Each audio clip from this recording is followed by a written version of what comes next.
narinig po natin sa announcement ni Kalinga Prab na kapag hindi dumalo si Ate B sa birthday ni Edo bukas, wala nang EDSI, no? Meaning to say, tapos na ang EDSI, no? So nakakalungkot na balita yan, guys, no?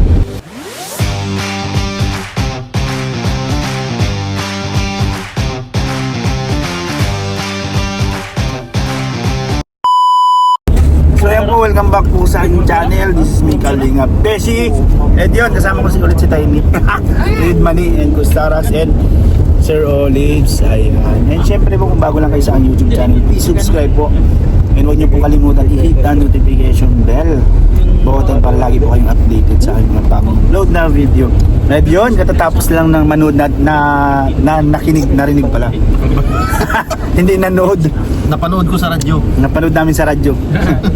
Na siyempre andito may isa dito nga, siyempre may ano dito. Kasama natin si Sir Olives. Isa ito sa mga ngayong samahan niyo Sir Olives nila Dr. Love Timbulong. Yan si Timbulong. Kasama natin ng isa ngayon sa Timbulong. Timbulong. Yan. Si Timbulong siyempre hingihan ko din muna ng birthday message para po kay Papa Eds. Ayan, syempre bago ang lahat, shoutout muna po sa ating mga kasama sa Kalingap and sa ating mga viewers and sa ating mga solid kahit singles, no? Syempre, simple lang yung natin, birthday message kay Papa Eds, no? Ayan, yun, sana ay kaloobo ka ba ng maraming birthday and syempre stay healthy and pogi, di ba? Kailangan yun. And syempre, pinaka ko sa'yo, bro, pinaka birthday wish ko talaga sa'yo, bro, bilis-bilisan mo and wag mo nang patagalin pa. Kasi baka muna ka ni Starax. Si Starax talaga. Sutukan. Ang daming tao dito sa Starax papangin na. Hindi kasi since na bro, 30 years old ka na rin. Pero kailangan mo nang settle, no? Settle down, di ba? Kasi nasa edad ka na ng ganyan, pag nagkameron ka ng anak sa loob ng 35 years old, so napakabata pa yung anak mo. Ikaw ay 35 na, di ba, bro? Kayain mo si Bro JJ, no? Ayan. Dahil si Bro JJ sa edad na 27, bro. 27, naisipan niya lang mag-settle down kasi yun nga. Naisip niya, nag-advance na siya. Oo, nag-advance na siya kasi yun din yung ayaw niyang mangyari, yung mas tumagal pa. Ayan. So it means in short, asawahin mo na si Ate B. Yan. Sa bagay, 30 siya, 19, 20. Sakto lang, Sir Olives. Wala man na kasing problema kay Papa sakto Eds. lang. Oo, wala nang problema sa Wala kanya kasi halos lahat nandyan naman na. Wala na siyang iisipin pa bilang padre di pamilya. Di ba, bro? Oo. Kasi ano na siya ano na siya, kontento na din, mayroon na din siyang stable na, no? Income. Siguro may business na din si Papa Eds. Oo, may negosyo na May yan. negosyo na yun si Papa Eds, kaya ano na talaga, kailangan niya ng i-settle down. Tama ba? Tama. Settle down o settle up? Settle up. Ayun, ito. Siyempre bukas na yung birthday niya. May narinig tayo sa live. Yun. Boss KR. Yun nga. Ano po yung sa tingin mo ang personal opinion, masasabi mo doon sa narinig mo yun? Ayun, siyempre dahil bukas ay birthday ni Papa Eds, no? And narinig po natin sa announcement ni Kalinga Prab na kapag hindi dumalo si Ate B sa birthday ni Edo bukas, wala nang EDSI, no? So, yan ang hindi natin expected kung ano talaga ang mangyayari bukas. Kasi kapag do or die to, bro, eh. Do or die. Do or die, di ba? Pag dumating, may EDSI. Tuloy ang EDSI. Nagbulong puti ako. Oo. Madadali ako. Pag hindi dumating, meaning to say, tapos na ang EDSA, no? So nakakalungkot na balita yan guys, no? And kaya para sa akin, hindi ko pa rin kasi talaga alam kung ano talaga ang mangyayari bukas, no? Kasi may mga chismis, may mga marites, may mga issue na wala tayong confirmation kung totoo o hindi, no?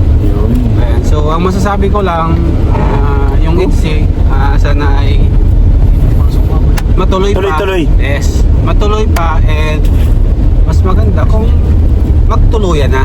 Yan, parang wala nang isipin. Wala nang isipin kasi Oo. yun naman talaga ang inaabangan ng lahat.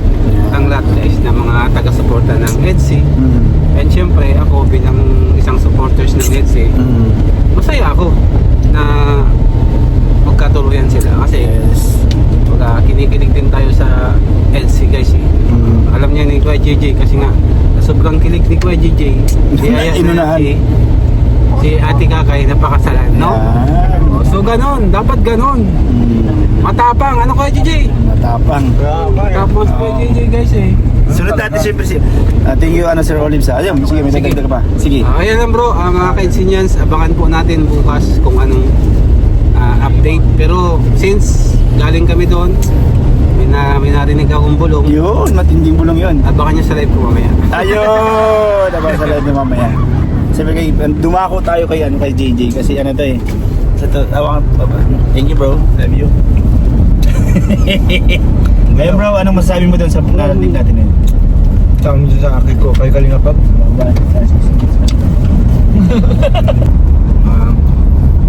So ayun po, malungkot na balita po ang ating natanggap ngayong araw.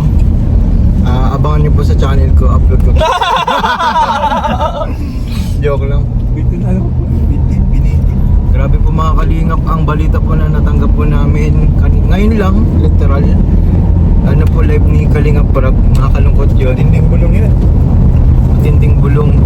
So parang may nangyayari between Edo and Beyonce. Kasi hindi naman magsasalita ng gano'n si Kalingap Prab kung wala siyang nalalaman. So ano yun, Beshi? Bro, bago lahat, birthday greetings muna para kay Papa Eds. Birthday greeting. Birthday greetings kay Papa Eds. Kung happy birthday. More blessing to come. Sana ay humble ka lang palagi. Kahit anong mangyari sa buhay mo, dapat tuloy-tuloy lang. Nandito lang kami nakasuporta. One call away lang kami. Kuya Rain, ako, lahat na nandito. One call away lang. Kung kailangan mo ng tulong, nandito lang kami. And syempre, congrats palagi at bubutihin mo palagi. Sana every month ka ng top 1 kasi deserve mo naman yan eh. So ayun, God bless you more and more and more. Ingat ka palagi. Tuloy rin. Tumawak. Hindi, ikaw na, ako na. Bro, birthday greetings lang bro. Happy birthday! Woo! Love you daw. Ngayon na happy birthday sa'yo, Kalingap Edu. Sana maging masaya ka sa birthday mo. Kahit hindi mo birthday, maging masaya ka kasi deserve mo yun. Alam ko may nagpapasaya sa'yo kaya dapat maging masaya ka. And alam ko, madami pang blessing, madami pang birthday ang dadating sa'yo. Bigyan mo din kami ng cake kasi miss ko na ang cake mo. Joke lang. Pero magkikikain kami sa birthday mo. Ingat lagi bro, nandito lang kami lagi. Alam mo yan, mga kapatid mo, mga bro mo. Kaya enjoy ka lang lagi. So ingat, God bless bro. Hindi pa yung tapos bro. Hindi pa ba tapos? Ano bro, ang masasabi mo? Nasa narinig mo sa live ni Kalinga Prab. At ako, nabigla din ako. Pero hindi ako nabibigla doon. I mean, ano na nandun na yung pagkakasabi ni Kalinga Prab. Kapag nandun si Beyonce, pag wala doon si Beyonce, wala nang EDSA. Ibig sabihin, pag nandun si Beyonce, totoo talagang EDSA. EDSA is real, let's go! Pero Let's go. kahit sabihin natin wala yun, tutuloy pa rin yung sigurado. Ayo, Ano? hindi mo mawawala. Oo. Birthday ni Habi yun. Pero sa tingin ko, kahit sabihin natin hindi siya pumunta, tutuloy pa rin ng EDSA. Ikaw bro. Sa tingin ko. Ano? Kalinga Prab yun eh. Positive eh, malay niyo po, kaya mawawala na kasi totoo na. Totoo, sa bagay, wala nang EDSA. Sa totoong ano na lang, totoong buhay na lang sila. Ayan, pwede. Mensahe nyo na lang bro sa mga EDSA. EDSA! EDSA fans, alam ko questionable ang inyong naririnig ngayon. Di pa natin kasi alam kung positive or negative yun. Pero take it as positive muna Take it po. positive. Para hindi po kayo sumakit ang ulat kung ano-ano pong gawin nyo po. Pero kahit ano pong mangyari, sabi ko nga po sa inyo, napasaya tayo sa buong taon. Parang namamaalap tayo. Hindi man. Totoo naman, napasaya naman tayo lahat. Oo. Bilang agency, lahat man ang love team po. At tandem, napasaya tayo. Whatever happened. Whatever happened. Whatever happens. Yan. Yan. Kaya? Ako naman yun sa mga EDSA supporters. Alam niyo naman yun. Alam niyo naman yun guys. Alam niyo naman yan. Nandito lang kami lagi. One call away lang kami kung kailangan nyo ng tulong Yes, sa mga opo. surprises. Yes po. Alam nyo na po kung sinong mga contact nyo dyan. Oo. So let's go. Yo, thank you bro. Mga bro, thank you.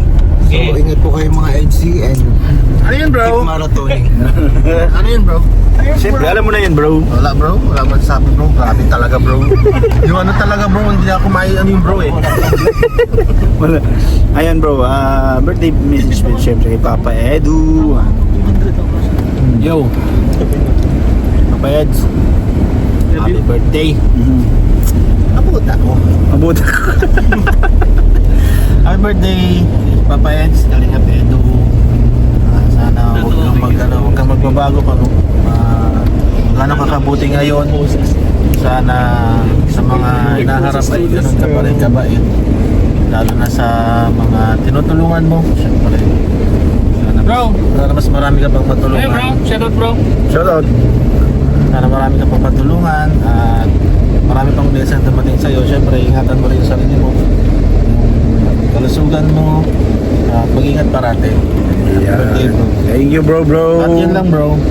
Starax. question. Yeah. Starax, ikaw naman. Birthday message siyempre kay Papa Edu. So ayan po, ang aking birthday message kay Papa Eds. Yun na nga po, tulad ng sinabi nila na age of 30, 31 dapat magkaroon na po ng